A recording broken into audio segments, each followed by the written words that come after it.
এর গল্প অভিশপ্ত ভালোবাসা। রুদ্র আর তৃষার ভালোবাসা ছিল স্বপ্নের মতো, কিন্তু সমাজ মেনে নেয়নি। এক অন্ধকার রাতে তারা একসঙ্গে পালিয়ে যেতে চেয়েছিল, কিন্তু রুদ্রকে নির্মমভাবে হত্যা করা হয়। তৃষার শপথ করেছিল সে কখনো রুদ্রকে ভুলবে না। 5 বছর পর অর্পিতা নতুন ফ্ল্যাটে উঠল, শহরের এক পুরনো অংশে।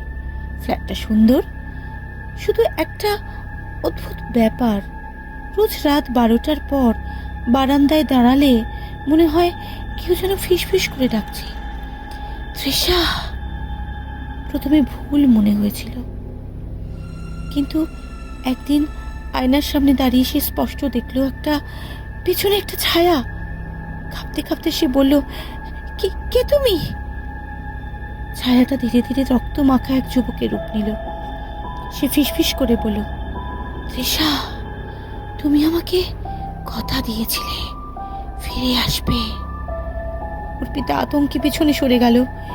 এই নাম, সে কি তৃষা? তার মাথায় অসহ্য যন্ত্রণা শুরু হলো। স্মৃতির গভীর থেকে উঠে এলো একটা ভয়ঙ্কর সত্য, সে আসলে তৃষা, অতীত জন্মে রুদ্রের প্রেমিকা, যাকে নির্মমভাবে আলাদা করে হয়েছিল। হঠাৎ সব আলো নিভে গেল। কানে এলো রুদ্রর কণ্ঠ ভরা, কষ্ট ভরা এক আওয়াজ, এবার আমি তোমাকে ছাড়বো না।